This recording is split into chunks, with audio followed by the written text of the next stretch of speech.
कर्तव्य है? कहा हाँ महाराज ये भी तो है। कहा तो तुम्हारे पास अब कितना समय बचा? कहा महाराज अब समय ये कहाँ बचा है? कहा तो इसलिए भजन करो मस्त जवानी में बुढ़ापा किसने देखा है। भजन करो मस्त जवानी में, हाँ भजन करो मस्त जवानी में, बुढ़ापा किसने देखा है। भजन करो मस्त जवानी में, बुढ़ापा किसने देखा है। भजन करो मस्त जवानी में, बुढ़ापा किसने देखा है।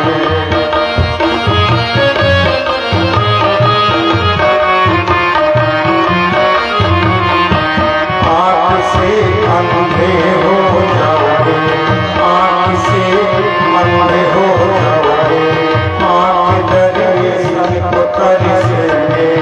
आँख से अंधे हो जाओगे, आँख दर्शन को तरसेंगे।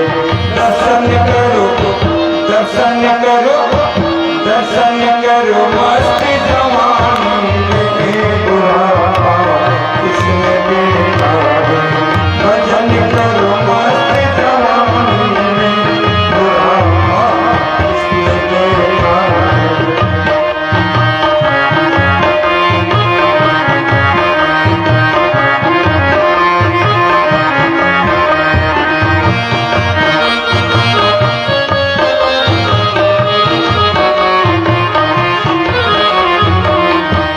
हाथ से लूले हो जाओगे, हाथ से लूले हो जाओगे, दान करेंगे तो तरसेंगे। हाथ से लूले हो जाओगे, दान करेंगे तो तरसेंगे। दान करो, दान करो, दान करो मस्त जवानी में, बुढ़ापा किसने देखा है। दान करो मस्त जवानी में, बुढ़ापा किसने देखा है। भजन करो मस्त जवानी में, बुढ़ापा किसने देखा है। इतने में प्रहलाद जी ने कहा, सब बच्चों से तो बालकों ने कहा भैया प्रहलाद मेरे गुरु और आपके गुरु तो एक ही हैं, लेकिन हमको तो गुरु महाराज ने कभी नहीं बताया, तुमको इस सब बताया। तो प्रहलाद जी ने कहा भैया जब मेरे पिताजी इंद्राचल पहाड़ पर तपस्या करने गए तो मेरी माँ कयाधु को इंद्र पकड़ करके मारने जा रहे थे, तो नारद बाबा ने उनको काट करके मेरी माँ को अपने आश्रम में लेकर के गए। उस समय माँ के गर्भ में था और मेरी माँ को नारद बाबा ने कहा बेटी जब तू चाहेगी तेरा गर्भ जन्म लेगा। नारद बाबा के आश्रम में रह करके नारद बाबा ने सुंदर सुंदर बातों को बताया और मैंने वहीं से नारद जी को अपना गुरु मान लिया, वहीं से सब कुछ मैंने सीखा। बालकों ने कहा गुरु महाराज बिल्कुल सही कहते हैं। कहा गुरु महाराज का कहते हैं? कहा गुरु महाराज संगमरमर कहते हैं कि माँ के पेटोई से पढ़ के आया होगा, तो बिल्कुल सही कहते हैं। कहा भैया मेरा तो आपके साथ खेलने का मन होता है, लेकिन आपके पिता की सूरत याद आती है तो हृदय विलीन हो जाता है। प्रहलाद जी ने कहा तुम डरते काहे को? अरे कोई भी हो अगर भगवान का नाम लेगा तो निश्चित ही भगवान उसकी रक्षा करेंगे। कहा देवो सुरो मनुष्यो वा यक्षो गंधर्व देवा भजन मुकुंद चरणं स्वस्तिमान स्याद् यथा भयम जैसे हम भी तो दे रहे हैं, मेरा कुछ कर पाए। इतने में प्यारे सभी बालक मिल करके भगवान का संकीर्तन करने लगे। जैसे लौट करके गुरु महाराज संगम में आए देखा तो अभी तक तो केवल प्रहलाद ही थे और सब बच्चे मिलकर के संकीर्तन कर रहे थे। संगमक ने कहा ये संक्रामक रोग पूरे विद्यालय में फैल गया। जाकर के हिरण्याकश्यप से बताया महाराज चल करके अपने आंखों से देख लीजिए। जब लौट आकर के देखे तो जितने भी बालक थे सब मिल करके जो कीर्तन कर रहे थे कि जिस देश में परदेश में रहो राधा रमण कहो। जिस देश में परदेश में रहो राधा रमण कहो।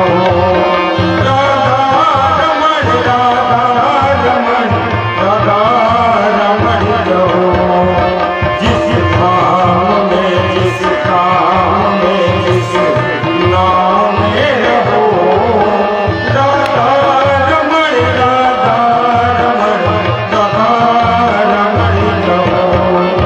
राधा रमण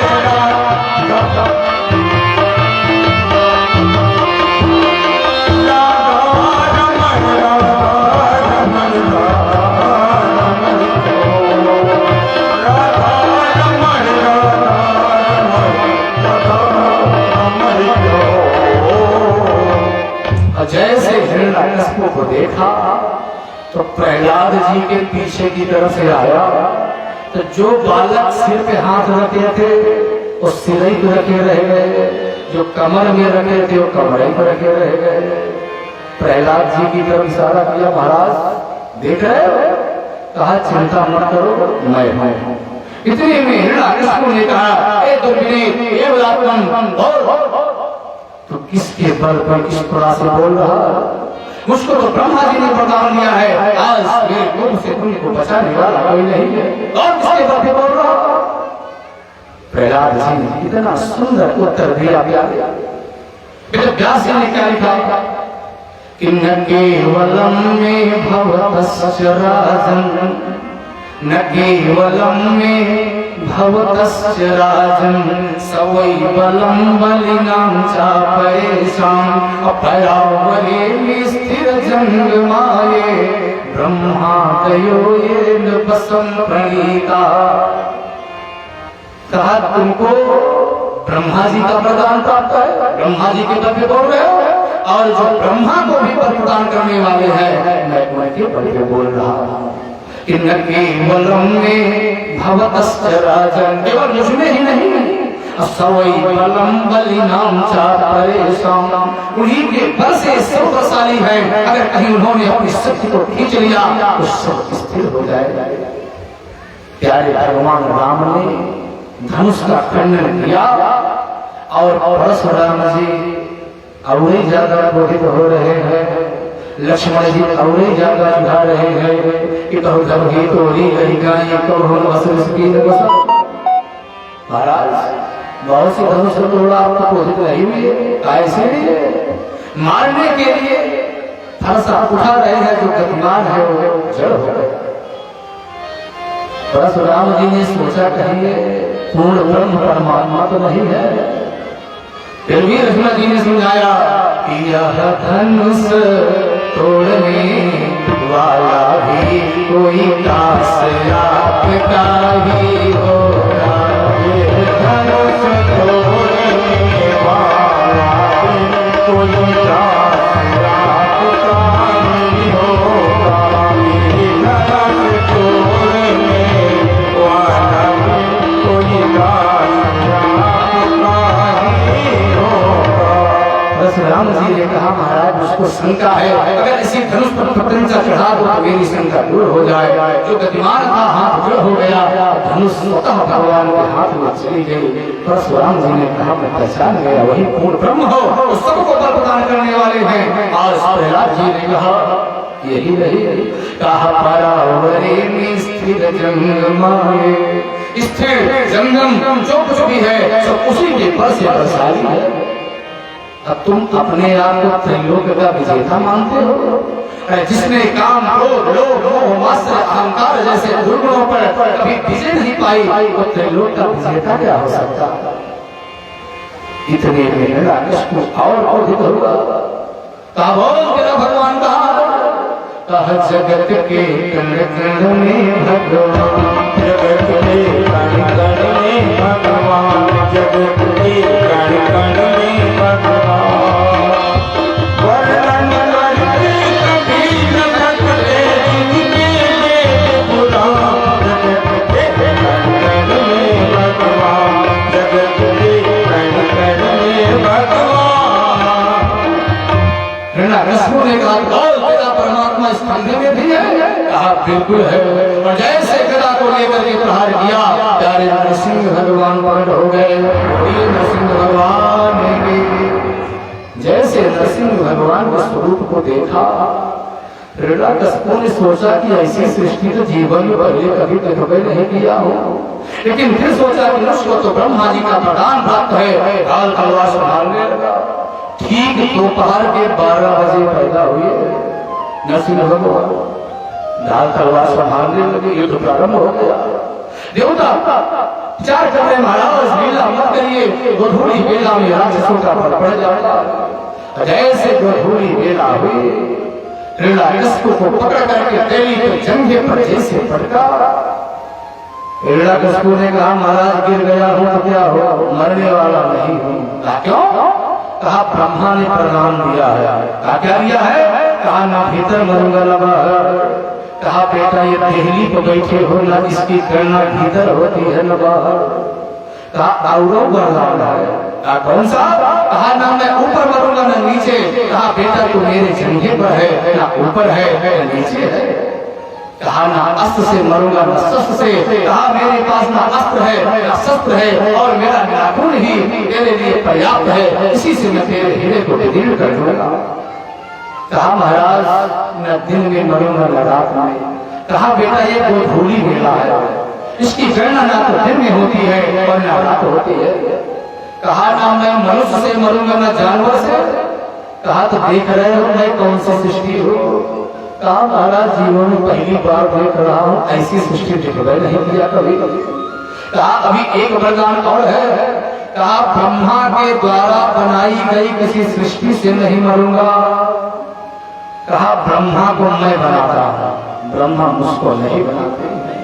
अब तो हिरण्यकशिपु ने सोचा सब गड़बड़ हो गया। कहा महाराज एक वरदान अभी और है। कहा अब कौन सा वरदान है? कहा मेरी मृत्यु 12 महीनों में भी नहीं होगी। कहा बेटा इन मास का महीना है, अधिमास का महीना है, इसकी गणना 12 महीनों में नहीं होती है, केवल तेरे लिए बनाया है। तो सत्यम विधातम प्रत्यभासितम व्याप्तिम च भूतेषु खिलेषु चात्मना। ब्रह्मा जी के वरदानों की रक्षा करते हुए प्यारे प्रभु ने अपने इस नाखून से उसके हृदय को दृढ़ कर दिया। उसकी हाथ को लेकर के गले में धारण करके जीवन बरपा दिया। देवताओं ने देखा मेरे प्रभु क्रोध हुए, इतना क्रोध तो करते हुए मैंने भगवान को कभी देखा नहीं किया।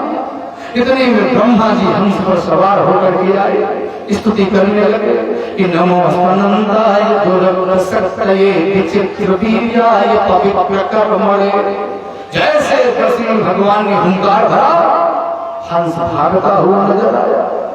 इतना क्रोध में नंदीश्वर पर सवार होकर के भोले बाबा जैसे मेरे प्रभु ने अट्टहास किया, नंदीश्वर भागते नजर आए।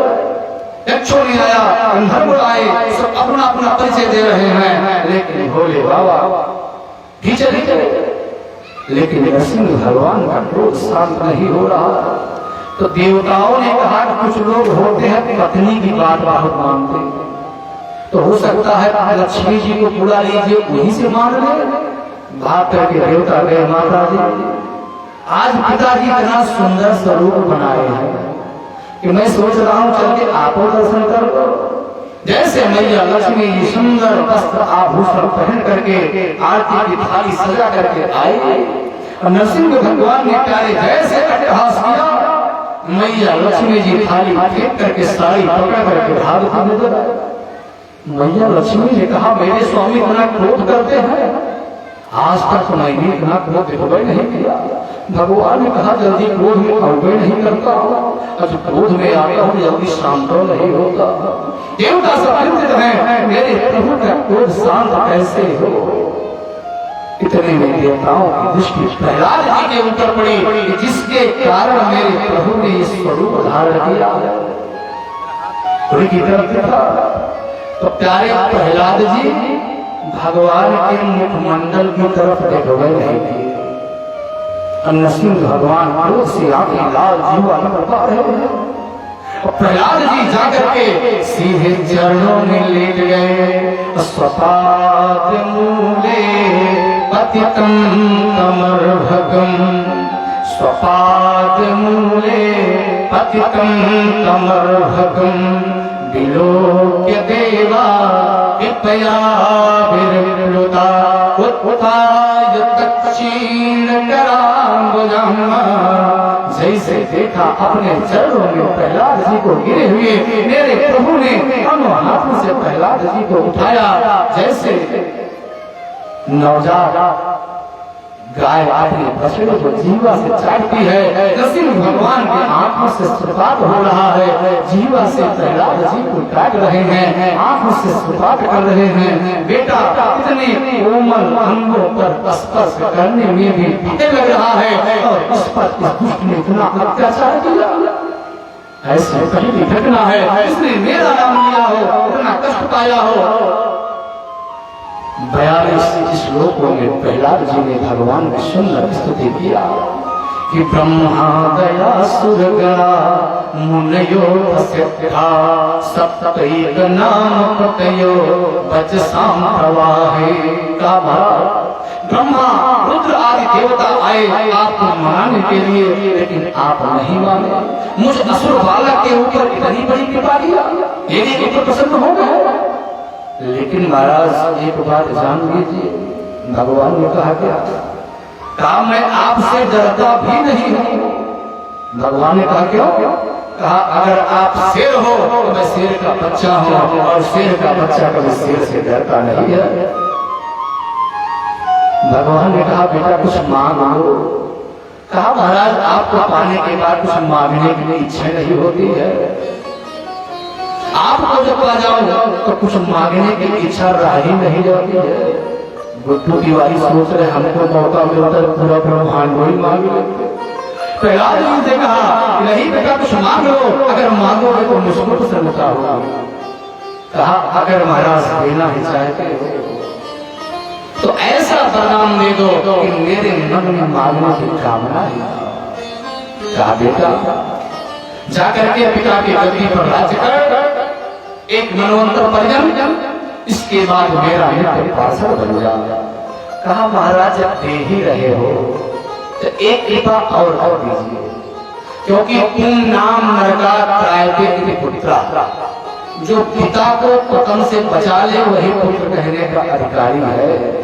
तो मेरे पिता की अधोगति ना हो, भले ही राक्षस था, भले ही अत्याचारी था, लेकिन मैं उनका पुत्र हूं, मेरा कर्तव्य है उनका कल्याण हो।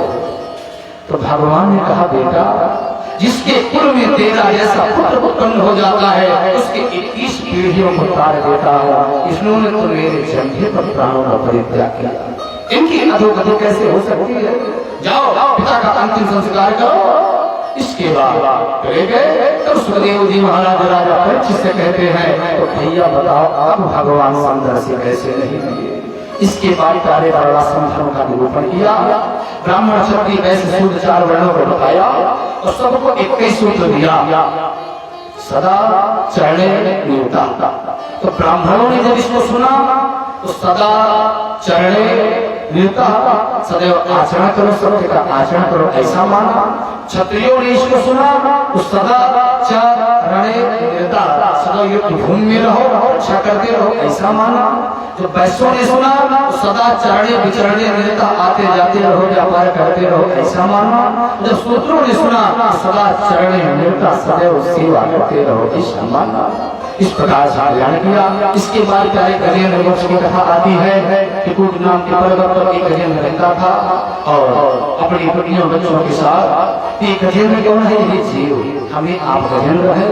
जब तक उसको विश्वास था कि मेरे घर वाले साथ देंगे तब तक कुछ नहीं हुआ, और अंत में जब भगवान को पुकारा तो भगवान आकर के उसका कल्याण किए। तो कैसे सूर्य को पकड़ करके उठाया तो गजेंद्र ग्राह दोनों पीछे चले आए। ये दोनों पूर्व जन्म के श्रापित थे। ये जो ग्राह था ये हुबु नाम का गंधर्व था। और एक बार केवल उसी बेचारे बुद्ध महात्मा खड़े रहे थे, जाके पैरों ही पकड़ा, कहा बहुत पैर पकड़ने का शौक है ग्राह बन जा। हमने भी नहीं किया तो कहा भगवान को ज्ञान करेंगे। और जो गजेंद्र था एक इंद्रदुम्न नाम का राजा था। अगस्त ऋषि का अपमान किया, प्रणाम ही नहीं किया। हरदम प्रणाम करते थे, उस दिन प्रणाम नहीं किया, नाराज हो गए कि क्या बात है आज प्रणाम नहीं कर रहा। तो श्राप दे दिए कि हाथी दूसरा चल रहा है तो गजेंद्र बन जाओ। भगवान ने मानव कल्याण किया। इसके बाद का समुद्र मंथन की कथा आती है। समुद्र मंथन क्या है? आखिर मनो मंथन ही समुद्र मंथन है। क्योंकि जब भी समुद्र मंथन हुआ तो सबसे पहले कालकूट विष निकला। आप भी कोई अच्छा कार्य करते हैं तो पहले विषय निकलता। जैसे घर बनाना शुरू करोगे पहले पड़ोसी है, पहले नबुआ लोग बनाना, तो पहले कार्य अगर इसको देख लिया तब कल्याण हो जाए। विष निकला। इसके बाद कई लोग जलने लगा, भाग करके सबके कहा महाराज इस विष से कैसे रक्षा होगी? कहा भैया जो विष पीने वाले हैं उनके पास जाओ। कहा कौन पीता है? कहा भोलेनाथ। भोलेनाथ ने कहा भैया पीना छोड़ दिया हूँ क्योंकि जब जाता हूँ तो हमारी बहुत डांटती है। कहा महाराज हम लोगों का कल्याण कर दीजिए क्योंकि देव देव महादेव सब देव है, आप महादेव हो। कहा चलो पूछता हूँ। गए पूछा, भवानी ने कहा महाराज इससे सबका कल्याण और ही करिए। तो भगवान भोलेनाथ ने इसका पान किया। इसके बाद प्यारे उच्च स्वर घोड़ा निकला, ने दे दिया और देखा तो लक्ष्मी जी का प्रकट हुआ। लक्ष्मी जी का प्रकट हुआ तो कहा भैया इस प्रकार से नहीं, आप स्वयंवर कर दीजिए। जिसके गले में मैया लक्ष्मी जी वरमाला डाल देंगी उसी को हो जाएंगे। भगवान नारायण के गले में डाल दिया वरमाला। इसके बाद प्यारे पार्वती मदिरा ने राक्षसों को दे दिया। जब अमृत निकला तो राक्षस टूट पड़े, कहा अहम पूर्वम अहम पूर्वम। इसके लिए भगवान को मोहिनी अवतार डालना पड़ा। मोहिनी अवतार करके अमृत का को बंटवारा किया। इतने में सुरभान नाम के दैत्य ने सोचा कुछ अवैध व्यवस्था है, जाकर के अमृत का पान किया। भगवान ने तुरंत सुदर्शन से उसके गले को काट दिया। जो पहले सुरभान एक था और राहु और के दुर्ग्रह हो गए, पूरे नवग्रह हो गए। इतने में न्याय से देखा अब देवता को अमृत पान कर चुके थे, देवासुर संग्राम होगा और देवता डकार में रहे थे, राक्षस मारे गए। लेकिन गुरु महाराज शुक्राचार्य संजीवनी विद्या जानते थे, राक्षसों को जीवित किया। शुक्राचार्य ने राजा भर से कहा महाराज मेरे पास सबकी काट तो है लेकिन उस नारायण की काट नहीं है। ऐसा करो कि ब्राह्मणों की सेवा करना शुरू कर दो। होने लगे। ब्राह्मण प्रसन्न होकर के सुंदर रथ का सृजन किए। कहा बलि इस रथ पर सवार होकर के जाओगे, कोई पराजित नहीं कर पाएगा। रथ पर सवार होकर के स्वर्ग पर आक्रमण कर दिया। जैसे स्वर्ग पर आक्रमण किया देवता स्वर्ग खाली करके भाग गए। गुरु महाराज शुक्राचार्य ने कहा बहुमत हासिल कर लो। कहा क्या महाराज? कहा जो स्वमेध यज्ञ कर लेता है वही भावी इंद्र होता है। नर्मदा जी के तट पर यज्ञ करना प्रारंभ किया। मैया अदिति कश्यप के पास गई, महाराज मेरे मेरे दर दर जंगल जंगल भटक रहे हैं, कोई ऐसा व्रत बताइए, कोई ऐसा नियम बताइए जिसको मैं करूं मेरे पुत्रों के कष्ट की निवृत्ति हो। कहा देवी फाल्गुन मास के शुक्ल पक्ष में किया जाने वाला प्रयोग अगर आप कर लोगी तो कल्याण हो जाएगा। मैया अदिति ने प्रयोग किया और कालांतर में भाद्रपद शुक्ल पक्ष द्वादशी के दिन ठीक अभिषेक मुहूर्त में दिन में ठीक 12 बजे भगवान ब्राह्मण का प्राकट्य हुआ।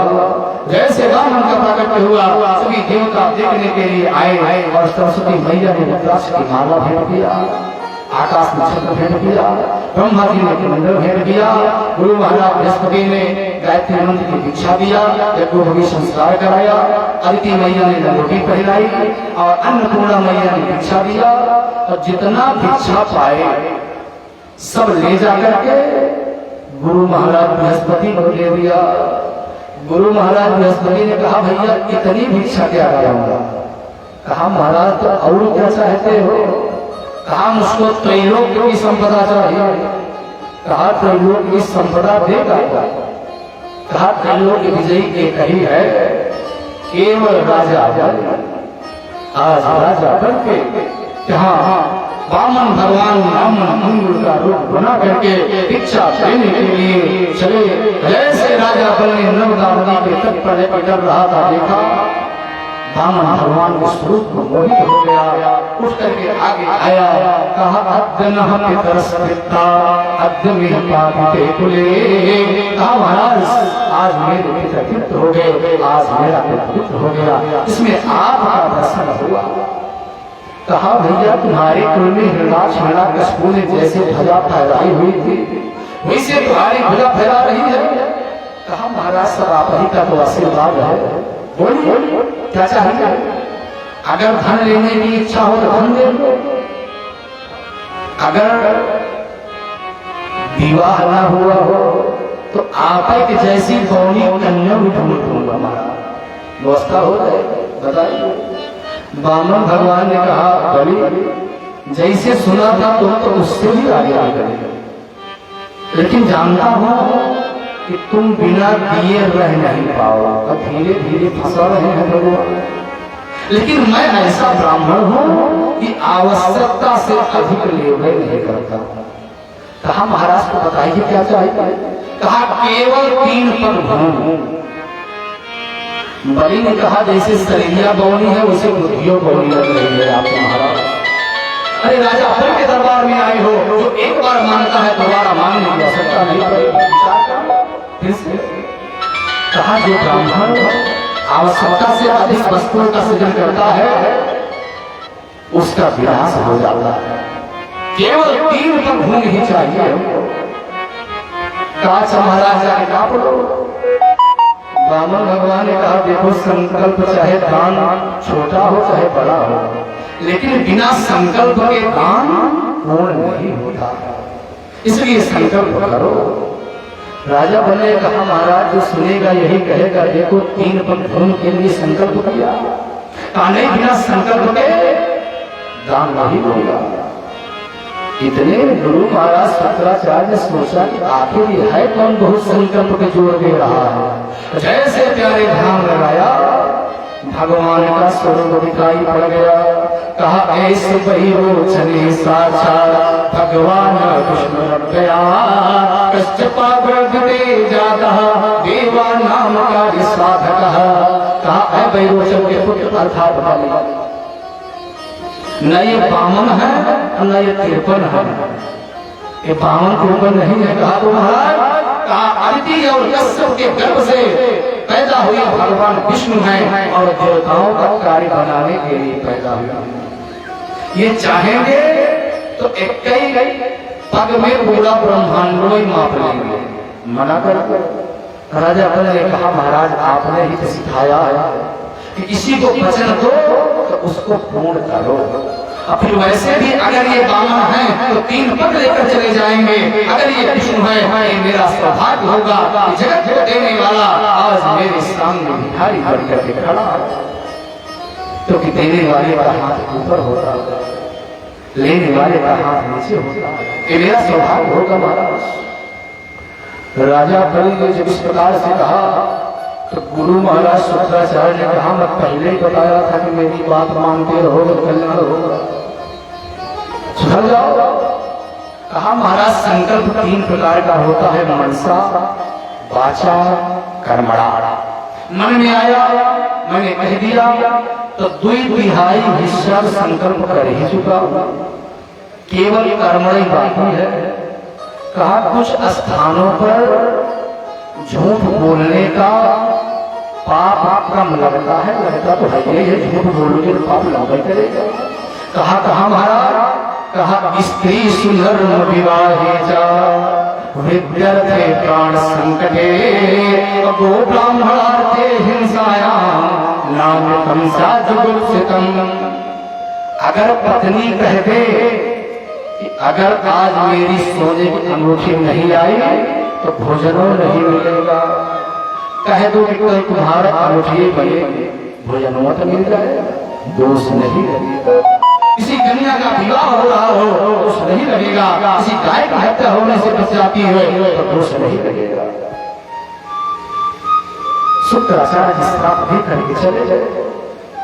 भगवान वामन ने कहा भैया लड़ाई झगड़ा मत करो, ना देने की इच्छा हो तो मैं जा रहा। अरे कहा नहीं बात, ऐसा कैसे हो सकता है? मैं सोच रहा था कि गुरु महाराज रहते तो संकल्प वही पढ़ के, तो ब्राह्मण भगवान ने कहा कर्मों मैं भी कर लूंगा। अरे कहा महाराज जानता होगा और क्या? उठा लिया, अक्षत लिया।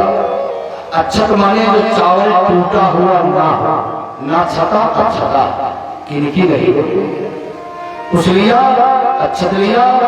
और नियम है संकल्प का कि जब तक संकल्प पढ़ा जाए तब तक जल की धार गिरती रहे।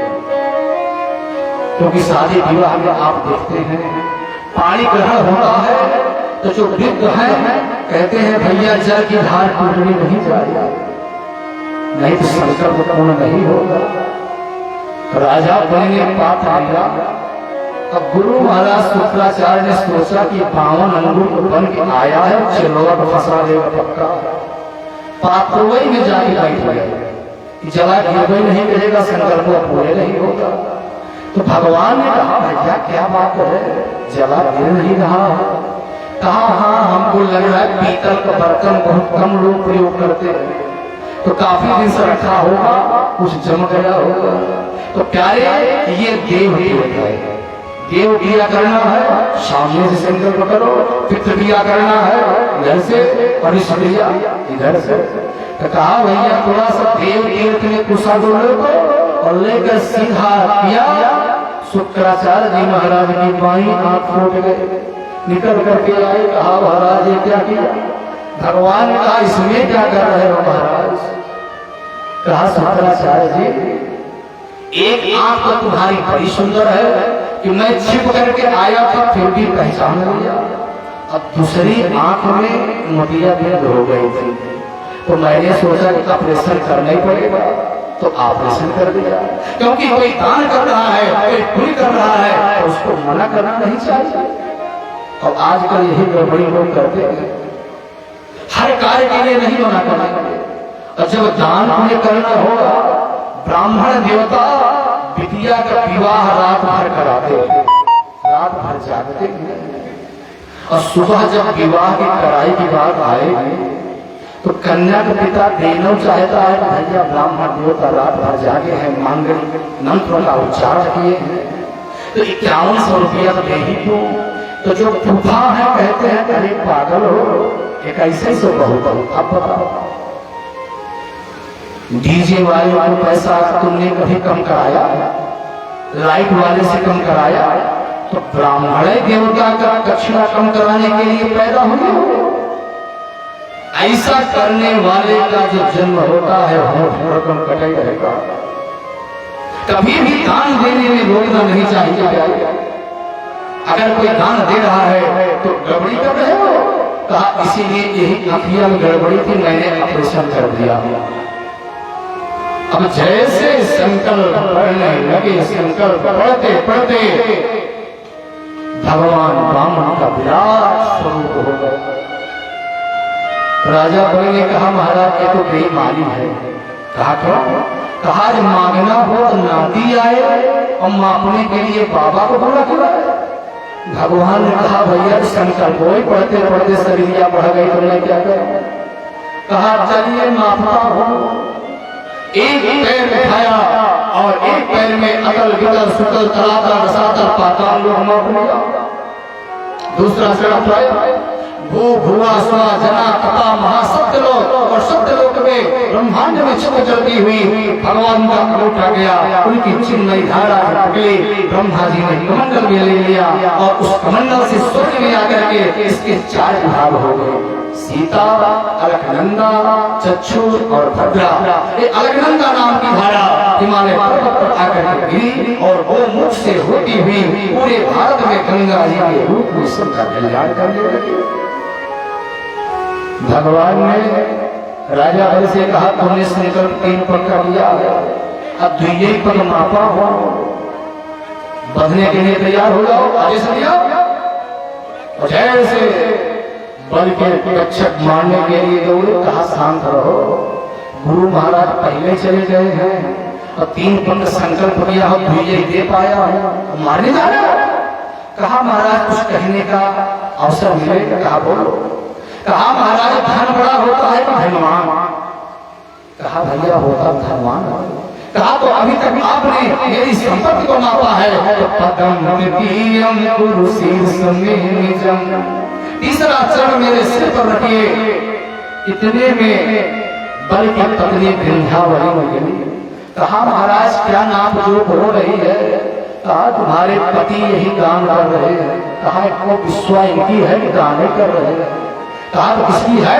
कहा नाथ सकल संपदा तुम्हारी,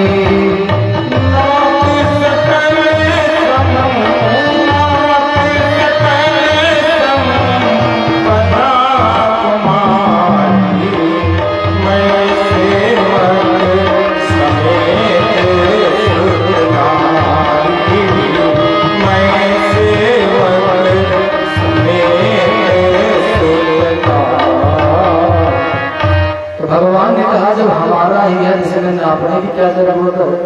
इतने में प्रहलाद जी प्रकट हो गए, ब्रह्मा जी आ गए। तो ब्रह्मा जी ने कहा महाराज जो एक तुलसी पत्र भेंट करता है सब कुछ दे देते हो और अपने इस शिष्य का सब कुछ ले लिया। कहा मेरा स्वभाव है, जिसको अहंकार होता है उस वस्तु को ले लेता हूँ। भाग करके ब्राह्मणों के पास जाता है, महाराज जहाँ पर हाथ लगाता मेरी पूजा का उपाय बताते हैं, उसका कल्याण करता हूँ। भगवान ने कहा भाई वैसे तो मैं तुमसे राशन छीनने आया था, लेकिन तुम्हारी भगवत भक्ति से अत्यंत प्रसन्न हूँ। अगले मनवंतर के इंद्र तुम ही बनोगे और तब तक इंद्र की समान वैभवशाली सुतल लोक में जाकर के तुम राज्य करो। मन में कोई कामना हो तो बता दो। कहा महाराज कामना तो कई है। कहा क्या? कहा मैं चाहता हूं कि जब भी मैं अपने भवन से निकलूं आप ही का दर्शन करूं। कहा तो मैं तुम्हारा पहरेदार बन जाऊंगा। कहा इसमें मैंने कब कहा? जो इच्छा थी मैंने व्यक्त कर दिया। तो भगवान ने कहा हम पहरेदार बनकर करूंगा। सुतल लोग चले गए और उसके बाद भगवान पहरेदार बन गए। नारद बाबा लक्ष्मी मैया के पास पहुंचे। कहा कहाँ है? तो मैया लक्ष्मी ने कहा कुछ दिन हो गया गए, कुछ पता नहीं चल रही है। कहा अच्छे से पाला पड़ा हुआ है, बहुत छोटे थे अभी तक। कहा क्या हुआ? कहा भगवान नौकरी कर लिए। कहा भगवान नौकरी कर लिए?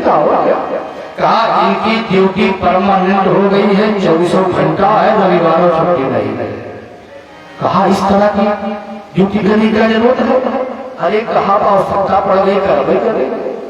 कहा तो कैसे मिलेंगे? कहा ऐसा है कि राजा भर के पास जाओ और उनके कोई बहन नहीं है, बहन बन जाओ, मिल सकता।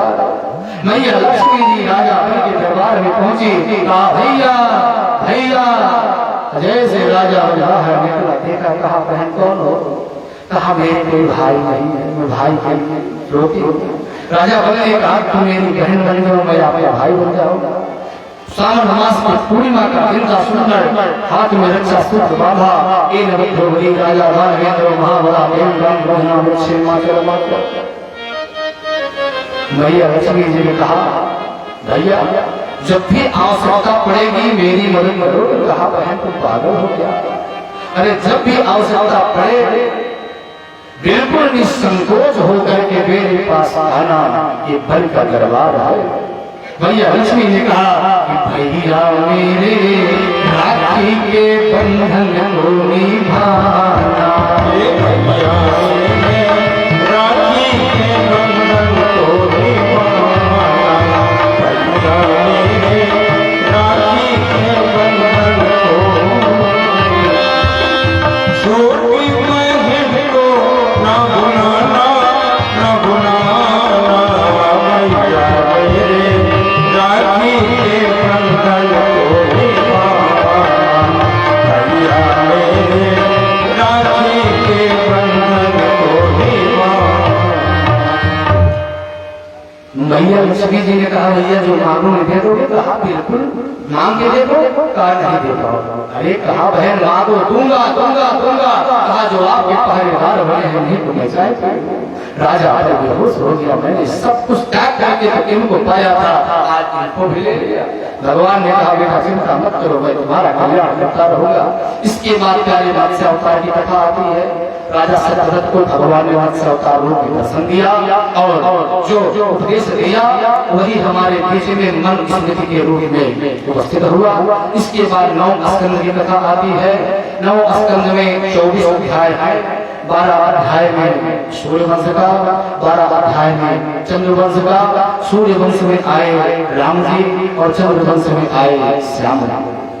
सुखदेव बाबा कहते हैं सूर्य वंश के प्रतापी राजाओं का की कथा मैं अगर 100 वर्षों तक कहूं तब भी पूर्ण नहीं कर सकता हूं। ना साधते विस्तर तुम भक्तुम बस सतई रति, इसलिए प्राचुर्य संक्षेप श्रवण करो। नारायण के नाम कमल से ब्रह्मा की उत्पत्ति हुई और ब्रह्मा जी के मारीच, मारीच के कश्यप से विवस्वान सूर्य और विवस्वान सूर्य से चला सूर्य वंश।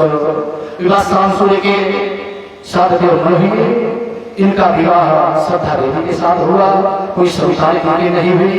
गुरु महाराज वशिष्ठ को बुलाया, कहा आप तो गुरु हैं, एक अनुष्ठान करा दीजिए। तो प्रायः सूर्यवंशियों में बिना यज्ञ के पुत्र नहीं पैदा हुआ, यदुवंशियों में बिना लड़ाई विवाह नहीं हुआ, ये नियम है। तो यज्ञ कराया, होता को बुलाया, कहा महाराज संकल्प कराइए। तो राजा ने कहा पुत्र होना चाहिए और रानी श्रद्धा देवी ने कहा कि ब्राह्मण देवता जब भी आओगे नाश्ता पानी हम ही कराऊंगी। और राजा तो पहले रहेंगे, मैं जो कह रही हूँ वो कहेंगे। कहा तो आप क्या चाहते हो? कहा पुत्री। कहा देवी पहली ऐसी रानी हो जो पुत्री के लिए एक संकल्प कर रही है, बाकी तो पुत्री के नाम से माताओं का मुंह ऐसा पेड़ होता है क्या बता। जबकि वो स्वयं भी किसी की बिटियां हैं, ये जानती है, लेकिन फिर भी बेटी के नाम पे मुठभेड़ होने लगता। और हो भी जाए तो कहेंगे मैं चाहती थी कि बिटिया हो जाए तो पवित्र हो जाए। अब ऊपर से कह रहे अंदर से बड़ा कष्ट है। तो कन्या का संकल्प कर दिया, इतने में इलाहाबाद की कन्या हो गई। राजा ने कहा वशिष्ठ महाराज से, महाराज वेद मंत्र विपरीत कब से असर देने लगा? कहा क्या हुआ? कहा बिटिया हो गई। ब्राह्मणों को बुलाया, महाराज संकल्प क्या किया थे? कहा रानी से पूछो। रानी ने कहा मैंने पत्नी के लिए कहा था। तो वशिष्ठ जी ने कहा जब वही पति पत्नी में सामंजस्य नहीं है तो ब्राह्मण क्या करें? कहा नहीं महाराज आप चाहेंगे तो सब कुछ हो सकता है। उसी इला नाम की कन्या को सुदुम नाम का राजा बनाया। इसके बाद महाराज के जो और थे शरियात, उनकी कथा आती है। प्रिय सुकन्या को लेकर के चौन ऋषि के आश्रम में गए, उन्होंने नेत्र का भेदन कर दिया और चौन ऋषि के साथ विवाह करना पड़ा। जो दूसरे पुत्र थे नभग के बेटा हुए नाभाग और नाभाग के बेटा हुए परम भागवत अम्बरीश जी, जो आठों राम भगवान की सेवा किया करते थे। यहाँ तक कि भगवान को भोग लगाने के लिए शक्ति स्वयं चलाते। अहिया लाख 2 लाख रुपया हो जाए तो नौकर लगा देते भगवान सेवा करने के लिए। अब भगवान की सेवा, ब्राह्मण की सेवा, अतिथियों की सेवा अपने हाथ से करनी चाहिए। एकादशी का निर्जली व्रत रखते थे, इतने में जैसे पारणा करने वाले थे तो प्यारे नियम है एकादशी का कि पारणा एकादशी में हो जाना चाहिए। तो दुर्वासा जी आगे देखा, कहा महाराज ब्राह्मण देवता है तो इनको पवा करवा कर ग्रहण करूंगा। कहा तो मैं स्नान करके आता हूँ, चले गए। अब द्वादशी बीतने वाली थी, ब्राह्मणों से पूछा महाराज क्या करो? कहा भगवान शालिग्राम को स्नान करा के चरणोदक पान कर लो तो पारण भी हो जाएगा, अन्न तुम ग्रहण नहीं कर रहे हो, ब्राह्मण का सम्मान रह जाएगा। तो जैसे चरणोदक पान किया उतने में दुर्वासा जी आ गए। उन्होंने सोचा कि हमको आमंत्रित करके पहले भोजन कर दिया, विद्या को प्रकट किया। इतने में अम्बरीश जी हाथ जोड़कर खड़े हैं, सुदर्शन प्रकट हो गया, विद्या को भस्म कर दिया और दुर्वासा जी के पीछे पीछे चल दिया। दुर्वासा भागते हुए भोले बाबा के पास गए, महाराज कहा मैं असमर्थ हूँ। भाग करके ब्रह्मा जी के पास गए, कहा मैं भी असमर्थ हूँ। भाग करके भगवान नारायण के पास गए, भगवान नारायण ने कहा मैं भी असमर्थ हूँ। कहा महाराज आप ही का तो सुदर्शन है, मैं आपको सुप्रीम पावर समझकर आया था, अब आप कह रहे हो मैं भी समर्थ हूँ। कहा अहम भक्त पराधीनो यह स्वतंत्र जीवन गुजर, मैं भक्तों के अधीन रहता हूँ, नहीं तो मैं भी हाथी के दांत के समान सफेद सैया पर और दूध के झाग के समान कोमल सैया पर मैं भी लेटता हूँ। तो क्या जरूरत है मुझको कि गरुड़ के कठोर पीठ पर बैठ करके यात्रा करूं? लेकिन भक्तों को बस में रहता हूँ, भक्त याद करते हैं तो जाना पड़ता। कहा महाराज शरणागति व्यर्थ जाएगा, कहा उपाय बता सकता, कहा बताइए। कहा जिसका अपराध किया है उसी के पास जाओ। कहा अम्बरीश के पास, कहा भागते हुए अम्बरीश के पास गए। अम्बरीश ने कहा महाराज आइए। कहा वो तो ठीक है, पहले सुदर्शन को शांत करो। अम्बरीश ने हाथ जोड़ करके कहा मैंने अगर सच्चे हृदय से भगवान की सेवा किया हूँ तो सुदर्शन शांत हो जाओ। सुदर्शन शांत नहीं हुआ। फिर निवेदन किया जैसे मैंने मंदिर में देवता का दर्शन किया है ऐसे चलते फिरते शरीर में जीव जंतुओं में कण कण में अणु में भगवान का दर्शन किया हो। सुदर्शन शांत हो जाओ। सुदर्शन शांत हो गया। कहा महाराज चरती प्रसाद ग्रहण कीजिए तो मैं भी ग्रहण करूँ। कहा अभी तक प्रसाद नहीं ग्रहण किए। कहा आपको आमंत्रित करके कैसे ग्रहण कर सकता हूँ महाराज। पश्चाताप हुआ कि मैंने सोचा ग्रहण कर लिया। इसके बाद क्या युवराज हुई जिनके कोई संतान नहीं थी, 16 रानियां भी लेकर जंगल में चले गए। यज्ञ कराया ब्राह्मणों ने। कहा यज्ञ सब यज्ञ समाप्त हो जाएगा, यही तो कलशा का जल है, इसी को रानी को पिला देना, गर्भवती हो जाएगा। तो राजा सैनिकों से कहा भैया रतिया में सोते समय एक बाटल जल हम लोग दे देना, मान लीजिए रतिया में प्यास लगी तो पानी पिए, अब भूल गए दे दे, अब प्यास लगी तो राजा कलशे में जला दिया। अब रानी के लड़का होने वाले का स्थान तो राजा को होने वाला हो, अब पैदा कैसे हो? तो को फाड़ करके पुत्र को निकाला गया। कहा दूध जिसका पिए इन्होंने अपनी उंगली डाल दिया, मान भाता। इनकी 50 कन्याओं के 700 भविष्य में विवाह किया। इसके बाद की कथा आती है, इसके 60,000 पुत्र थे, कपिल मुनि का मान किए और कैसे लेकर पूरा भस्म हो गए। निवेदन किया महाराज कल्याण कैसे हो? कहा गंगा जी आएंगे तो कभी कल्याण होगा। क्रम से सब लोगों ने तपस्या किया और भगीरथ की तपस्या से मैया गंगा जी प्रसन्न होकर के आए। रास्ते में जहानो ऋषि की कुटिया पड़ी थी। जहानो ऋषि ने पूरे गंगा का पान कर लिया। भगीरथ ने सोचा एक से एक आफत पड़ी है, कैसे तो लेके आ रहा और रास्ते लिए निवेदन किया तो पूरा जंगल से मैया गंगा जी को निकाला। इनका एक नाम जाह्नवी पड़ गया। इसके बाद जहाँ पर सगर पुत्रों की भस्मी थी वहाँ गंगा जी ने स्पर्श किया, उनका कल्याण हो गया। इसके बाद वर्णन आता है कि खट्वांगो दीर्घबाहुश्च रसोस्तस्मात्स्रवा अजस्ततो महाराज तस्मात् दशरथो भवत। खट्वांग दीर्घबाहु, दीर्घबाहु के रघु, रघु के अज और अज के राजा दशरथ हुए। राजा दशरथ की कोई संतान नहीं थी। राजा दशरथ गुरु महाराज वशिष्ठ के पास गए कि एक बार हरि भूपति मन माही, एक बार भूपति मन माही, कई कराने को विशुद्ध रानी, कई कराने को विशुद्ध रानी।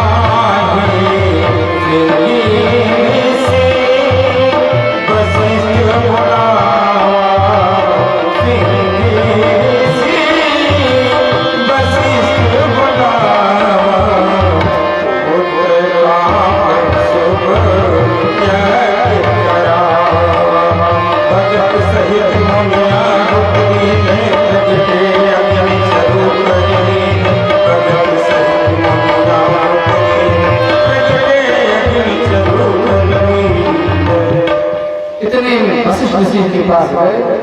वशिष्ठ जी ने जैसे देखा मुस्कुराने लगे। तो राजा दशरथ ने कहा महाराज हमको तो कष्ट है कि पुत्र नहीं है, आप मुस्कुरा रहे हो। तो वशिष्ठ जी ने कहा आप आज देख रहे हो, मैं आपका कल देख रहा हूँ। कहा क्या मतलब? कहा 4 पुत्र होंगे महाराज। श्रृंगी ऋषि को बुलाया, कहा कि पुत्र लेके कराओ। पुत्र लेके कराया और जो चल निकला उसको लेकर के अग्निदेव जी ने श्रृंगी ऋषि को दिया, श्रृंगी ऋषि ने वशिष्ठ जी को दिया, वशिष्ठ जी ने राजा दशरथ को दिया, राजा दशरथ जी ने आदि फिर कौशल्या आदि को दिया और आदि कैकेयी को दिया। तो दोनों बहनों ने सोचा कि सुमित्रा भी तो मेरी बहन है, उसको भी देना चाहिए। तो अपने अपने हिस्से की थोड़ी थोड़ी खेल दोनों ने सुमित्रा जी को दिया। जैसे हथुआ में लिया इतने में बाघ पक्षी देख रहा था, हथुआ से लेकर के उड़ा और जहाँ पर अंजना जी पान कर रहे थे जल का, और पहले नेत्र का भेदन कर चुकी है, इतने में जैसे पान कर रही थी उसी में उस जल को छोड़ दिया और अंजना जी पान कर ले गई और गर्भ में आए और कि चारों युग पर ताप तुम्हारा,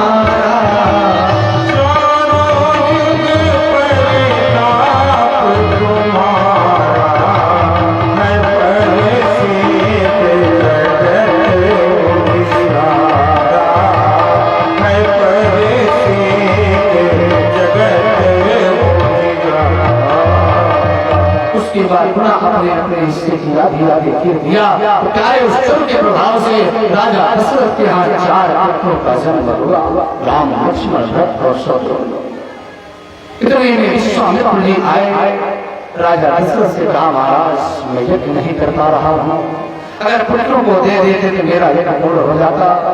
राजा दशरथ कार्य देना नहीं चाहते थे, लेकिन और राम लक्ष्मण को विश्वामित्र जी लेकर के गए, मारीच आदि राक्षसों का संहार किया। और इसके बाद जनकपुर में सीता जी का स्वयंवर हो रहा था। भगवान भोलेनाथ के द्वारा भरत धनुष को इसको 300 वीर मिल करके ला करके ये स्थल तक रखे थे। और जनक जी ने संकल्प लिया था कि जो इस धनुष को उठा करके तत्व चढ़ा देगा उसी के साथ में जानकी जी का विवाह करूंगा। विश्वामित्र के साथ भगवान राम और लक्ष्मण जी गए। हमको राम जी ने लक्ष्मण जी से कहा भैया चलो गुरु महाराज के लिए संध्या वंदन करने के लिए पुष्प तोड़ कर लाना है। और प्यारे पुष्प वाटिका में जब गए हम मैया जानकी जी ने जब भगवान के रूप लावण्य को देखा तो मोहित हो गए। हम मैया भवानी की कई बार पूजा किया, मैया भवानी ने आशीर्वाद दिया था। भोले बाबा से कहा कि देख रहे हो धनुष तुम्हारी है, कहा ये फोटो देख लो, एक कन्या कितनी बार पूजा करके गई है। और जब यही लड़का आए तभी धनुष टूटना चाहिए, अन्यथा धनुष टूटनी नहीं चाहिए। बाबा ने कहा ठीक है। अब बड़े बड़े योद्धा धनुष पर तोड़ने का प्रयास करते और एक तोड़ने जाता और सब निवेदन करते भगवान इसके हथुआ से न टूटे तभी तो हमारा नंबर लगेगा। धीरे धीरे प्यारे सब असमर्थ हो गए। भगवान राम जी बैठे हुए बिना आज्ञा के जाए कैसे। इतने में राजा जनक जी घोषणा किए कि वीर विहीन महीन में जाना। लक्ष्मण जी ने कहा भाई भैया न बैठे होते तो कच्चे घड़े की तरह पूरा ब्रह्मांड को ही छोड़ देता, इस धनुष की क्या विशाल है। भगवान ने कहा बैठे रहो। जैसे जनक जी ने घोषणा किया कि तजो हास निज निज की जाहो और लिखा न विधि पे विवाहो। इतने में विश्वामित्र जी ने कहा बेटा राम करो, और जनक के कष्ट को दूर गई। भगवान राम खड़े हुए और जैसे प्यारे धनुष के पास गए देखा भोले बाबा ने देखा कि जो भवानी ने फोटोया दिया तो वही है जाए। और जैसे देखा कहा है नहीं, कहा किसी के लिए कहा भी है तो प्यारे भगवान राम ने धनुष नहीं तोड़ा, भोले बाबा ने स्वयं तोड़ा। जैसे छूने चले कि छुअत पति ही न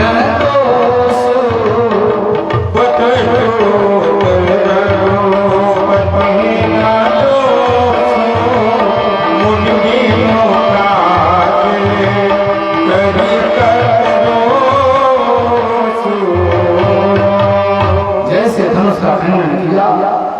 इतने में परशुराम जी के गर्भ को दूर किया। इतने में सखियां लेकर के मैया जानकी जी को आए और मैया सीता जी छोटी हैं और भगवान राम बड़े हैं। सखियों ने कहा महाराज थोड़ा सा छुट जाते तो बरमाना पड़ जाते। तो भगवान राम ने कहा मैं रघुवंशी हूँ, सिर झुका सकता नहीं। तो सखियों ने निवेदन किया कि झुकी सही हो तनिक रघुवीर, ललनी मेरी छोटी है, झुकी नहीं हो तनिक रघुवीर, ललनी मेरी छोटी है, झुकी नहीं हो तनिक रघुवीर, ललनी मेरी छोटी है। कब की खड़ी सिया पाँव पिराने, कब की खड़ी सिया पाँव पिराने, दया करो बेटी, ललनी मेरी छोटी है, अरे दया करो बेटी, ललनी मेरी छोटी है, झुकी चलो तनिक रघुवीर, ललनी मेरी छोटी है। सखियों ने कहा महाराज भले ही चारों तरफ हो गया है कि आपने धनुष का खंडन कर दिया, खलिए ही हाथ जाओगे पत्नी नसीब नहीं होगी, हाथों पर हाथ कर रही है। विश्वामित्र के पास नहीं कहा महाराज चिड़वा से कहा देते तो सिर झुका के परमाला पड़ जाते। विश्वामित्र जी ने कहा ऐसा कौन गुरु होगा जो चेला से कह देगा पत्नी के सामने सिर झुका, मैं तो नहीं कहूँगा। जनक जी के पास गए, कहा महाराज दामाद से कह दो सिर झुका ले बरमाला पड़ जाए। तो जनक जी ने कहा ऐसा कौन सा दामाद ससुर होगा जो दामाद से कह देगा पत्नी के सामने सिर झुका, मैं नहीं कहूँगा। मैया जानकी समझ गई कि जो कुछ करना है हमको ही करना है। तो धरती है धरती पे चरण धीरे धीरे, धरती है धरती पे चरण धीरे धीरे, करती है मन में धीरे धीरे, करती है मन धीरे धीरे, लगी है लखन को लखन धीरे धीरे, लगी है लखन को लखन धीरे धीरे। लक्ष्मण जी ने देखा कि भाभी माँ के हाथ दर्द करने लगे और ये रघुवंशी बनी हुई है। लक्ष्मण जी जाकर के भगवान के राम के चरणों में लेट गए। राम जी ने कहा भैया ये क्या कर रहा, उठ उठ। जैसे झुके उठाने के लिए सखियों ने इशारा किया बरमाला डाल दो, अन्यथा ये घमंडी झुकने वाला नहीं। भैया ये बरमाला डाल दिया, विवाह बरमाला का अधीन था। तो प्यारे सखियां भगवान को लेकर के उहबर कहे जाते हैं, धैर्य की परीक्षा लेते तो तिवारी उहबर में धैर्य की परीक्षा ले जाते हैं, क्योंकि वहां कोई पुरुष को रहता नहीं, स्त्रियां रहती हैं, उन्हीं का बोलबाला रहता। तो कोई सीधा सवाल कुछ भी नहीं करता, उल्टे पूछती हैं कि क्या हो पाए तुम्हारे माता पिता कितने गोरे तुम काले कैसे हो। तो ऐसे रावण से पूछा कि मोरी सीता है जैसे अयोध्या, राम जी करिया है, मोरी सीता है जैसे अयोध्या, राम जी करिया है, मोरी सीता है जैसे अयोध्या, राम जी करिया है। राजा दशरथ जी अजब के रसिया, राजा दशरथ जी अजब के रसिया, एक पुरुष की नारी राम जी करिया है, मोरी सीता है जैसे अयोध्या, राम जी करिया है।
उसके बाद राजा दशरथ को सूचना दिया, बारात लेकर के आए, युवा सुखम नगर आकर के वापस अयोध्या लेकर के गए और मंत्रा जी ने केकई को भड़का दिया।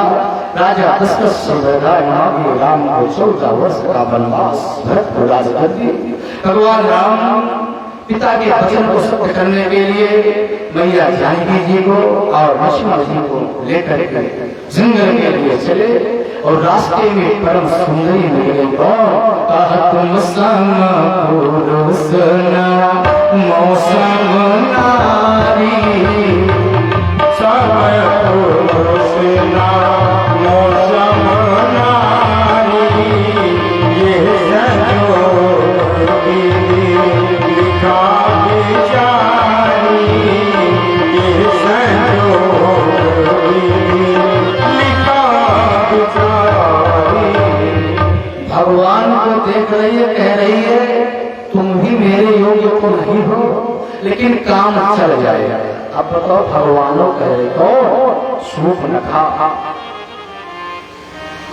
भगवान से कह रहे हैं तुम सम पुरुष नमो सम नारी, क्योंकि प्यारी स्त्रियों के 3 रूप होते हैं। जब तक अविवाहित है कुंवारी, विवाह हो गया नारी और बच्चे हो गए तो महतारी। पहले कह रहे कि मैं नारी हूं अर्थात मेरा विवाह हुआ और विद्युत जीव के साथ हुआ भी था, रावण ने ही उनका वध किया था। तो भगवानों ने कहा इतनी बड़ी भले छोटी है लेकिन बगलिया तो बड़ी है, तुमको नहीं दिखाई पड़ रहा है हमारी पत्नी है कोई बाहरी थोड़ी। उसके बाद तो हमसे कह रहे हैं संपूर्ण वो समझा अब विवाह करना है उधर जाओ। कहा तो कहा आही आही संबंध विधाता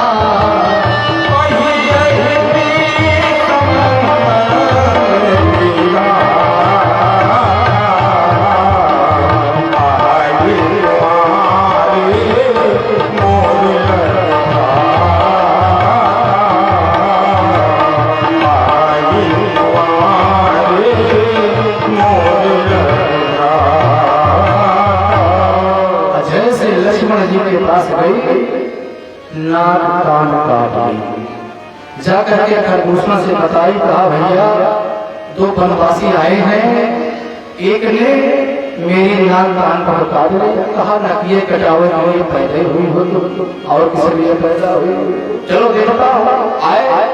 तो जैसे भगवान के रूप लावणी को देखा तो भले ही राक्षस है लेकिन मोहित हो गए। कहा यद्यपि भागिनी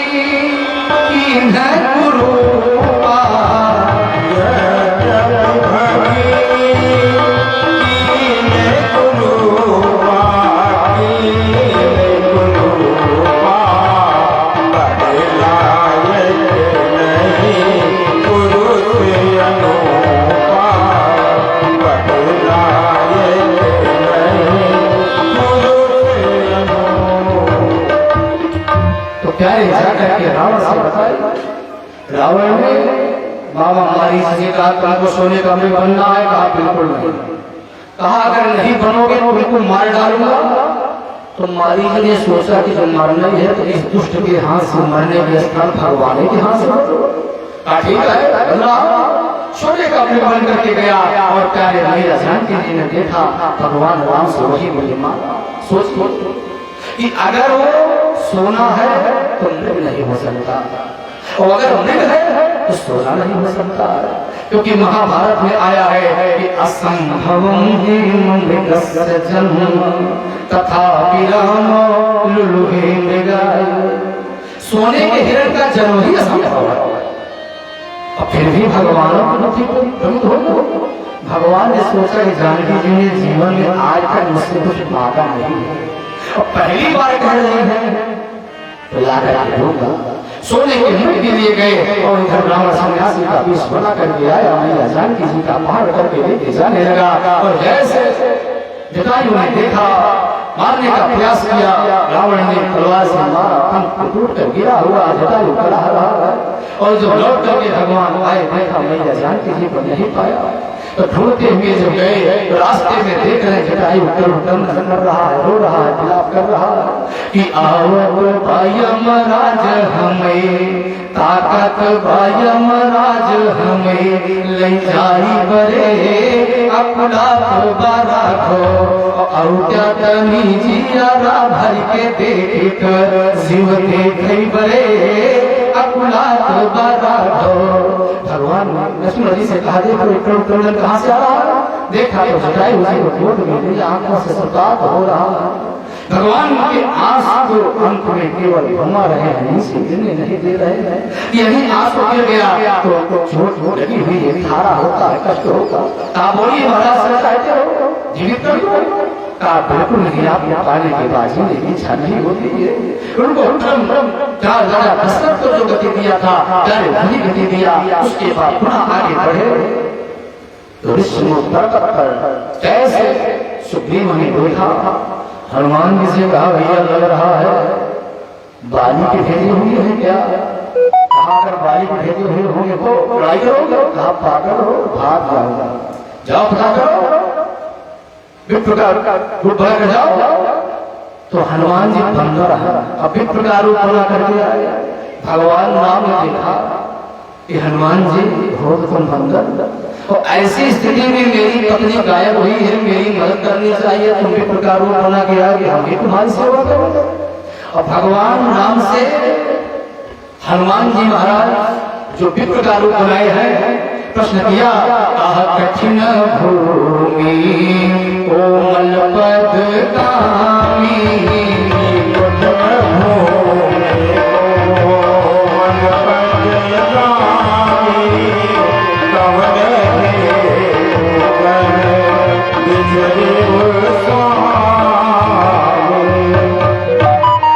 भगवान ने सोचा हनुमान जी तुमको इसी दिन के लिए दिखाया तो है।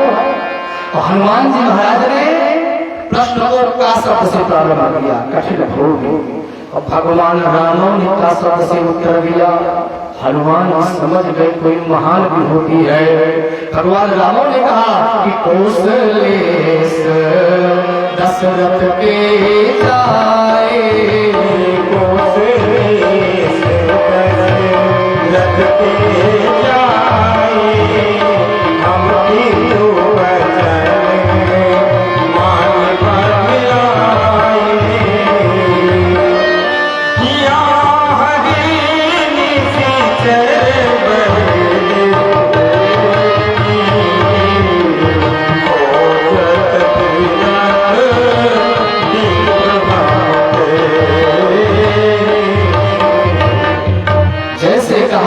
हम सरित कहा हम गाई, भगवान हनुमान जी चरणों में गिर पड़े, क्योंकि कार्य चरित्र तो भगवान का परिचय कराया।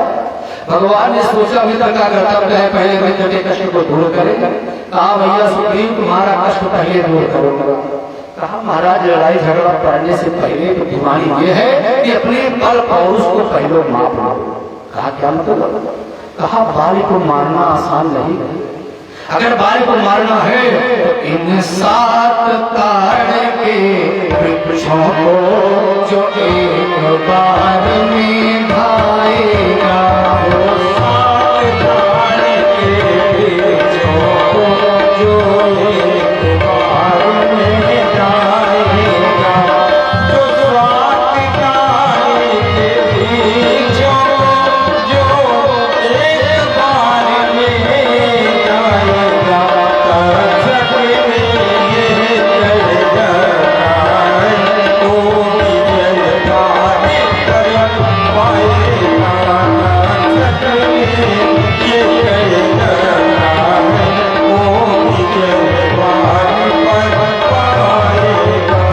इसके बाद बाल करा करके और सुग्रीव को उनका राज जला करके हनुमान जी को भेजा लंका में, वहां जा करके लंका को जला करके भैया जानकी जी का पता ला करके भगवान को बताए और समुद्र में पुल का निर्माण कराया गया। भगवान ने कहा भैया कोई कार्य करने से पहले पूजा पाठ कर लेना चाहिए। तो प्यारे भगवान ने समुद्र के किनारे उसी बालुका से रामेश्वरी की स्थापना किया। इसकी प्रतिष्ठा के लिए कोई योग्य विद्वान मिल जाए तो बड़ा सुंदर है। अब जामवंत जी ने कहा महाराज रावण जैसा विद्वान तो संभव है नहीं। कहा रावण के पराजित करने के लिए ही मैं ये स्थापना कर रहा हूं, तो क्या रावण आचार्य को स्वीकार करेंगे? कहा देखने में क्या जा रहा है।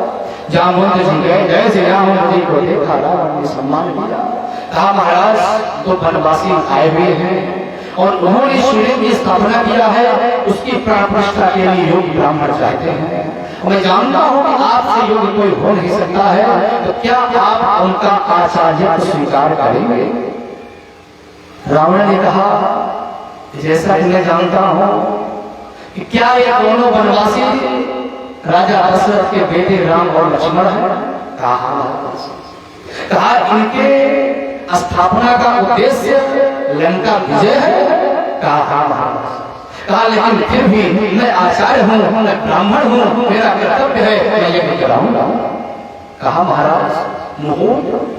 कहा 9 ग्रहों के सिर पर पैर रख के सिंहासन पर बैठता, सुबह का मुहूर्त है, तुम इधर बैठ जाओ कि तुम इधर बैठो, अपने ऊपर है। कहा लेकिन आचार्य का कर्तव्य है जो वस्तु यजमान न खरीद सके उसकी जिम्मेदारी आचार्य की है। कि यजमान वनवासी है, वो सामग्री कहाँ पाए? इंद्रजीत को बुलाया, कहा जाकर के जानकी जी से कह दो कल सुबह राम जी प्राण प्रतिष्ठा करने चल रहे, वहां आपको चलना है, लेकिन तुम्हारी सुगमता केवल उस जगह तक की है। मैया जानकी जी को लेकर के गए, ऐसे रावण बैठा, भगवान राम जी बैठे एक करने के लिए। रावण ने पूछा क्या मैं जान सकता हूं मेरा यजमान विवाहित है या अविवाहित है? तो राम जी ने कहा महाराज विवाहित है। कहा पत्नी कहा पतंग नहीं। कहा बेटा विवाह के बाद नियम है कि कोई भी यज्ञ कोई भी कार्य पति को या पत्नी को अकेले नहीं करना चाहिए, क्योंकि पत्नी पहले ही वचन में कहती है कि तीर्थ व्रतोद्यापन यज्ञ दानम मया सह त्वं यदि कर्म कुर्या वामांग मायामि तदा त्वदीयं सगात वाक्यं प्रथमं कुमारी करोति यात्रा मेरे संग रहे करो यज्ञ जप दान साथी समझ अगर बात मानो प्रथम ये हमारी अर्धांगिनी मैं बनूंगी तुम्हारी वामांगिनी मैं बनूंगी तुम्हारी। तो पहले वचन में कहा है, तो भगवान राम ने कहा महाराज भाइये नहीं है यहाँ पर मैं क्या करूं? बड़ी से कहा जाओ तो तुम्हें जान कीजिए बैठिए लेके आओ, लेकर के आइए को पूर्ण कराया, पूरा लेकर के गए और उधर समस्त लंका वासियों का वध किया और पुष्पक विमान पर आरूढ़ होकर के रावण आया। इधर इंद्र का सारथी मात्र रथ लेकर के आया और उस पर सवार होकर के भगवान राम ने रावण का वध किया।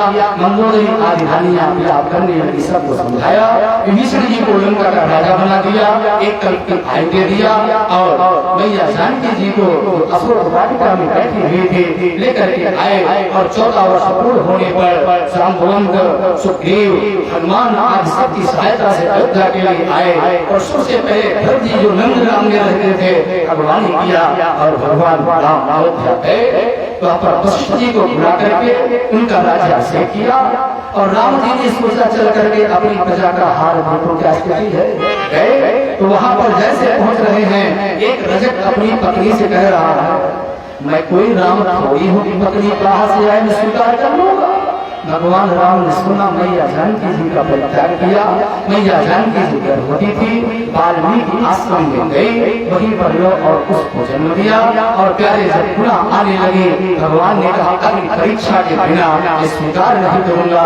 मैया जानकी जी ने पृथ्वी मैया से निवेदन किया अगर मैं पूर्ण रूप से पवित्र हूँ तो मैं परीक्षा देते देते माँ भूल चुकी हूँ, क्योंकि आपके द्वारा ही मेरा प्रकट हुआ है, इसलिए आपसे निवेदन है मुझको स्वीकार करो। देवी मैया फट गई और मैया जानकी जी उसी को समा गई। भगवान राम जाप करने लगे और समस्त पैदलों को लेकर के 13,000 वर्षों तक राज करके भगवान राम समस्त पैदलों के साथ परम धाम को चले गए। संक्षेप में पूरी राम कथा सुना दिया। फिर कहा अब चंद्रवंश का वर्णन आता है।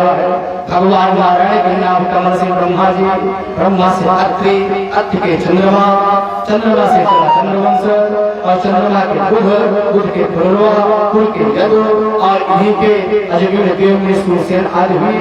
सूरसेन जी बस देव हुए।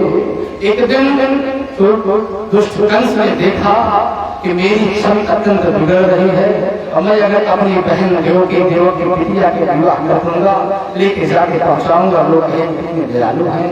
बस देव जी के साथ विवाह तय किया और लेकर के जाने लगा। देवताओं ने आकाशवाणी किया जिसको लेकर के जा रहा है उसी का 8वां लाभ तेरा काल होगा। अपने वास्तविक स्वरूप में आया, तुरंत इसको पकड़ करके मैया देवकी को नीचे उतार दिया और ऐसे तलवार निकाला। वसुदेव जी ने कहा भैया आपको खतरा इनके पुत्रों से है, तो जितने पुत्र होंगे मैं देता जाऊंगा। इनको बंदी बना दिया। पहले कीर्तिमान नामक पुत्र हुआ, ले जाकर के जब वसुदेव जी देने लगे, कंस ने कहा इससे उसको कोई भय नहीं है। नारद जी होंगे, कहा एक कमल का पुष्प लिए थे तो 8 पंखुड़ी थी उसमें। कहा महाराज अगर पहली ये है तो 8वां ये है, और पहली ये है तो 8वां ये है, तो पहला 8वां हो सकता। बुला करके मार दिया। धीरे धीरे 6 बच्चों को मार दिया। 7वें में संकर्षण जी आए, योग माया को बुलाया, कहा देवी जी संकर्षण का आकर्षण करके ले जाके रोहिणी के घर में डाल दो और वहां पर पुत्री बनकर के रंग बाबा के साथ आना। मैं देवकी के गर्भ में अष्टम पुत्र के रूप में आ रहा हूँ और जैसे उसको ले जाकर के वहां रखेंगे और तुमको लेकर के आएंगे। जब मारने का उद्योग करे कंस तो हाथ से छूट जाना और तुम्हारी चारों नवरात्रों में कितनी पूजा होगी। इतना कह करके ध्यान हो गए और ये हुआ कि मैया देवकी का गर्भ खराब हो गया और अष्टम गर्भ के रूप में जब मेरे प्रभु आए, मैया देवकी का चेहरा जगमगा गया। रावण जब इधर कंस ने देखा कि देवकी इतनी सुंदर तो पहले कभी नहीं थी, इतनी सुंदर है, निश्चित ही मेरा काल इसके अंदर प्रविष्ट हो गया है और जैसे मारने का प्रयास करता बुद्धि बदल जाएगा। भगवान का नियम है सन्मुख हो ये जीव में जब ही जन्म कोट करना से बुद्धि बदल जाती है। और फिर जैसे राजा विचार करता कि काल को छोड़ना नहीं चाहिए। इधर देवताओं ने सुना कि मेरे प्रभु का प्रकट होने वाला है, मैया देवकी के गर्भ में प्रवेश कर चुके हैं, तो सब देवता मिलकर के मैया देवकी के गर्भ में भगवान की स्तुति किया। स्वागतम कृष्ण सुस्वागतम कृष्ण, स्वागतम कृष्ण सुस्वागतम कृष्ण, स्वागतम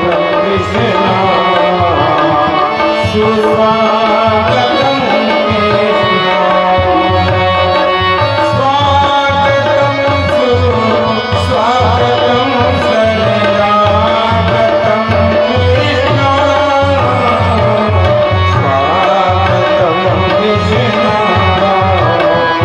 सुस्वागतम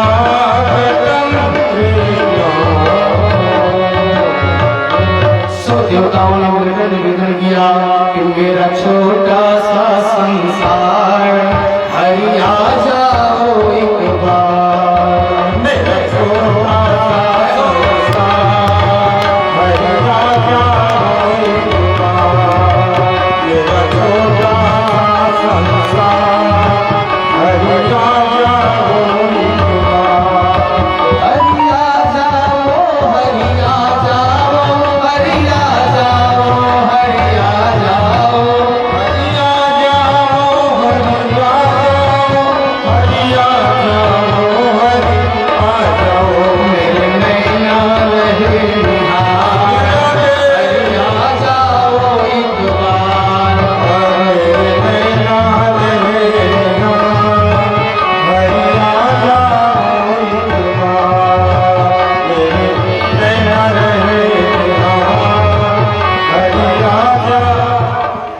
चाहे वह समय आया परिक्रमा करे और सुंदर समय आया कि अथ सर्वगुणों पेतः कालः परम शोभना। सुंदर भादों का महीना, अष्टमी तिथि, भाषण योग, बुधवार का दिन, मध्यरात्रि में भगवान प्रकट हो गए। कमल बालकम मुझे चतुर्भुजम शंख गदायुध। देखा मैया देव की तत्र कांपने लगे। आज के चार भुजा वाली प्रभु प्रकट हुए हैं, मेरा भैया देखेगा भगवान ने कहा माता जी मेरे हाथ में स्वयं आयुध है, अभी चिंता करने की जरूरत नहीं है, लेकिन जब मैं छोटा सा बालक बन जाऊं उसको ले जाकर के नंद बाबा के यहाँ छोड़ देना और उसके बाद वहाँ से कन्या को लेकर के आना। इतना कह करके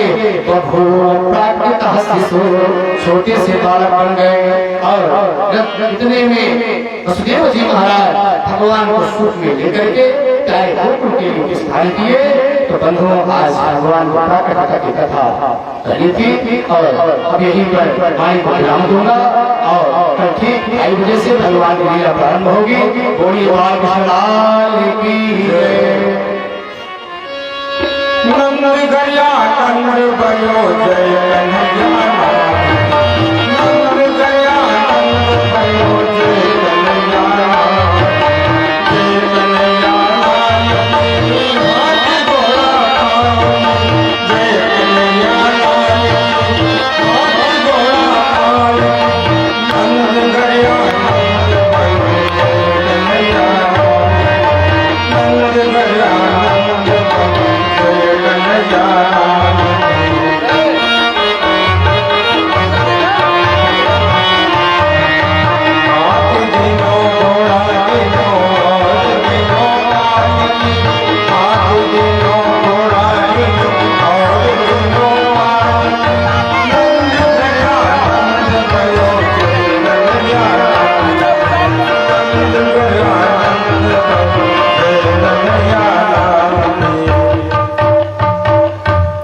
जैसे आप लोग ताली बजा रहे हो और देख हो गरीब वालों, इतना बजाने से पड़ोसी भी नहीं आएगा, परमात्मा की तो बातें छोड़ खुशी में आए हो जोरदार।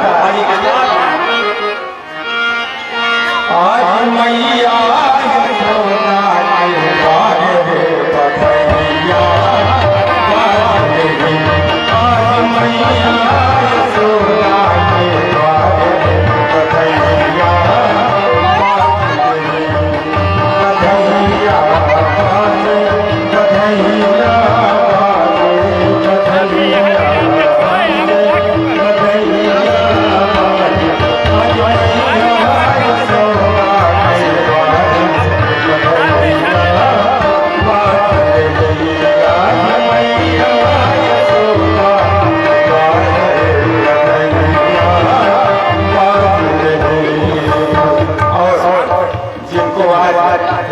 यशोदा बनने का सौभाग्य प्राप्त हुआ है और नंद बाबा बने हैं।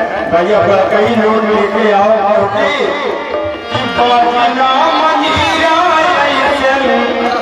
अरे बाजना बाबूजी खजनवा माए हो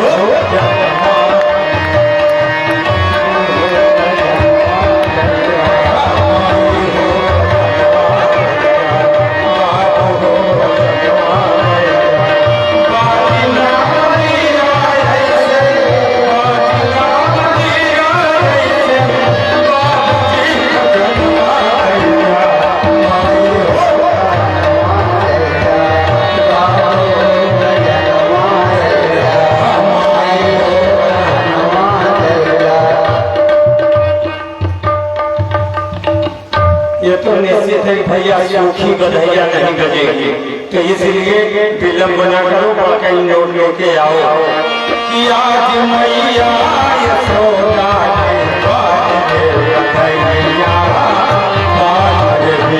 आज मैया यशोदा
श्री हेमंत सोरेन जी, पंकज तिवारी, विशल तिवारी,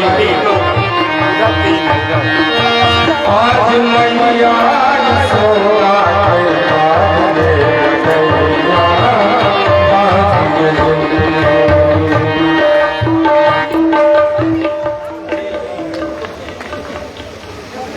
भैया भैया लेके आओ, नहीं आरती कराई, सूखी बिल्कुल न बाजिए का मांगे चला।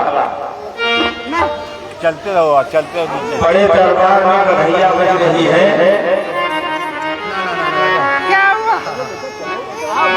ये 21 रुपए की बधाई एक सज्जन की तरफ से आई है। माता रानी भंडार भरा रखे कि बधैया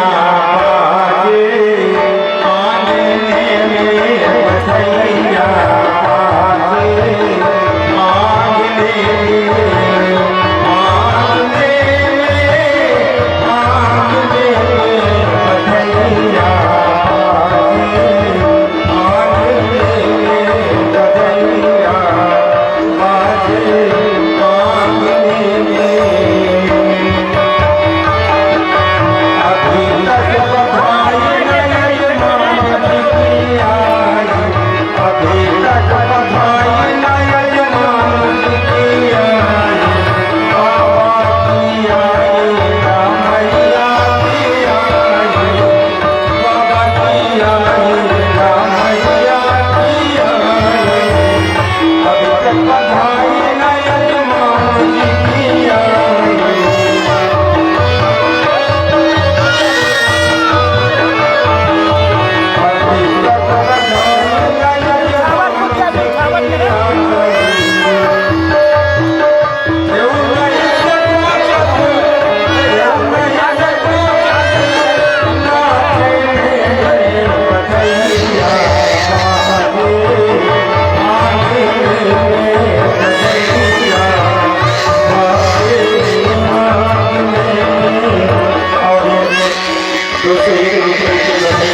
करो और जिनको ना नाचना आता हो थोड़े थोड़ा कूदे।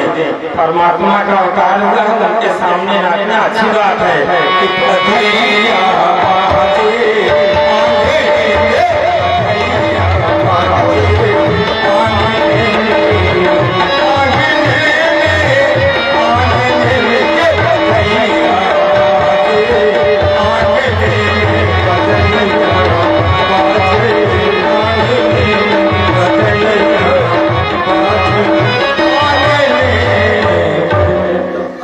कि आरती हो जाए तो सोहर सदा नोहर होता है, सोहर हम आपको सुनाएंगे।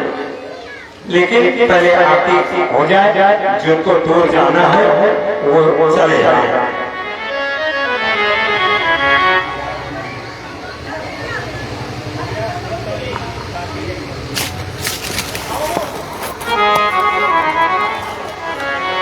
हरि ओम ओम यज्ञ हरि प्रजन नमने असुरसने रघुम सर्वगण गौ सस्ते आत्मसहित लोक महि सिंह अग्नि प्रजाम बहुलाम करो तो नम नम पयोरी कूर्माशु धत आरति बाले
बार हाथ उठाएं और जोरदार परमात्मा के दरबार में आज अवतार के अवसर पर सुंदर हरि लगाएं कि जय जय महादेव शंभो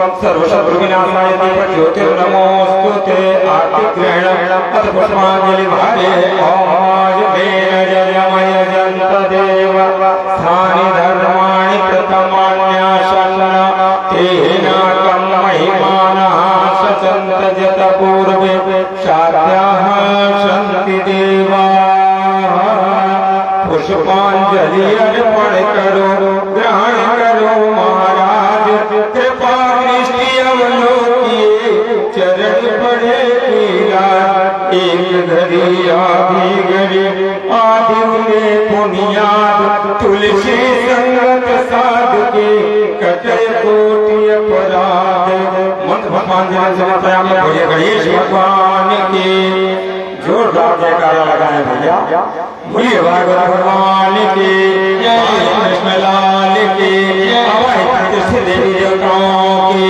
जोधन बाबा की गंगा मैया की